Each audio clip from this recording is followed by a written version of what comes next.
Hey, what's up guys? Welcome back to my weekly updates on my off season. Currently in week 18 of off season, and completed 2 weeks on this current blast phase, increasing supplementation. So I wanted to just go over what my current progress has been, what my current plan is, and just update you on how that's going for me. I missed last week, so I apologize for that, but I will cover a little bit of what I had changed from the previous week as well.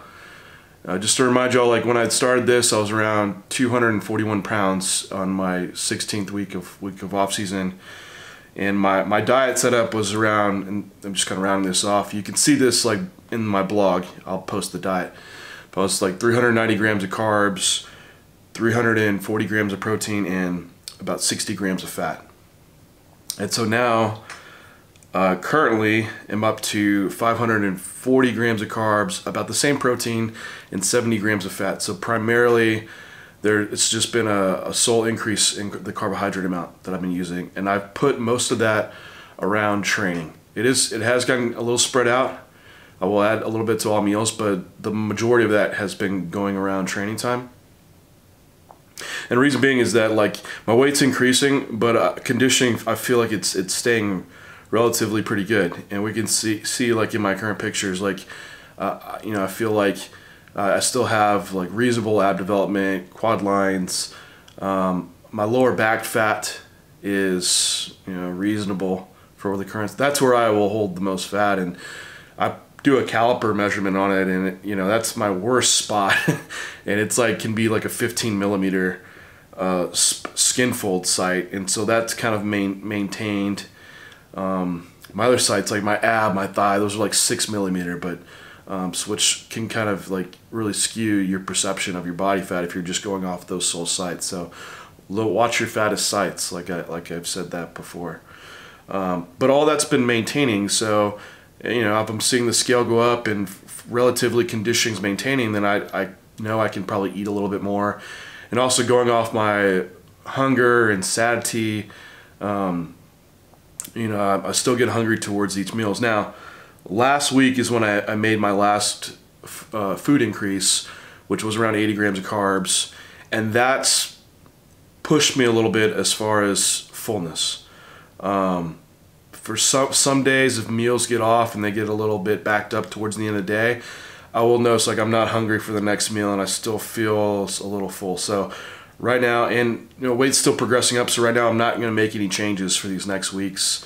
The changes I made last week were completely adequate, and we'll keep going with that. So right now, if you total all those calories up, I'm pretty close to 4,200 calories on my training days, and around 3,000 on my off days.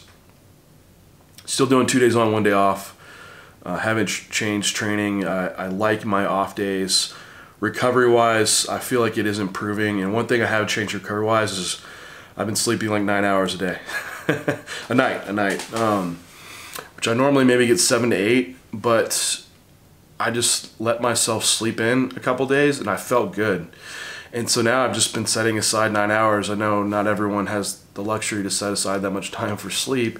I feel kind of lazy sleeping in that much, but for being a bodybuilder, and that's what I'm supposed to do, it's been productive. So I'm gonna just stick to it and make the most of the recovery as possible. But with that increase in recovery, I think I can add a little bit more training volume in, or extend some of my sets. So I look at my development, I've looked at my measurements, you know, and everything's increasing pretty well. I'm looking down at my Excel file, tracking this stuff. The largest increase that I've seen is like around my shoulders, around circumference of my chest. That's increased nearly 1.5 inches around my chest, and around about 1 inch around my shoulders. Thighs about 1/2 inch. There's like a 1/2 inch increase on my waist. I think some of that comes down to just increase in food volume, honestly, because some mornings I might wake up feel a little fuller still, and it's gonna happen. You know, if you're pushing food hard in the off season, you just have more volume in your stomach, and it's gonna be bigger. That's just the kind of the way it is. But I do watch that just in case, and I'm glad that I'm tracking it this year. But thighs increased about 1/2 inch. Calves have come up to like 1/4 inch, which another 3/4 inch away from my goal. One thing that hasn't increased was arms, which was kind of surprising. My arms do grow well, but the volume's really low on them. So, you know, taking that into consideration, I think what I'm going to do for arm training is use the new fit that I have, the electrical muscle stimulation, because I normally do maybe 3 to 4 sets at the end of my push and pull days, which with using that hooked up to the machine, that 3 sets is like doing 6 to 8 sets. So it's just much more effective for my time. I'm not trying to work out for 2 hours, 2.5 hours in the gym. So I think it'll be an effective way to do arm training. And I've been having like chronic, like, it's like a golfer elbow, kind of tendonitis, where those forearm muscles attach. So I just try to use lightweight when I do my arm training, so that even allows me to use even a lighter weight, but still give a very strong hypertrophy stimulus. So I think that's what I'm going to start doing in my arm training, is just adding the machine on when I do it, and just use the same amount of volume. But looking at my lifts, my T-bar row has increased substantially. My barbell RDLs, my pull down using the prime handles has increased. Smith machine incline bench press, my rack chins, all these lifts I've been monitoring have all increased well. The only one that I haven't is my rack pull, because I barely can ever do it on my back day, because the way my training's set up, having push pull legs, there's a if I do a rack pull on my back day, then on my leg day my back's fatigued, or after leg days my back's fatigued from going into a back day. So I usually like, man, my back's fatigued, I just need the break, so I don't do rack pull. So I think what I'm going to change for training these next weeks is I'm going to add a trap bar deadlift on my ham day, and I'll have it banded.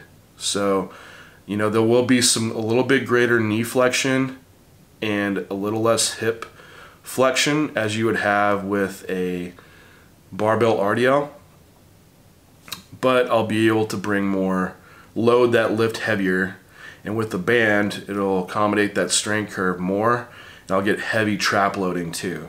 So and then also it'll be less loading on the erectors too, and less shear force on the spine. So I think from from an exercise selection standpoint, a trap bar deadlift's really good. You also have the grip at the hand grip at a neutral position, which is a lot better for shoulder safety as well. I think it'll be a good lift to have in the mix.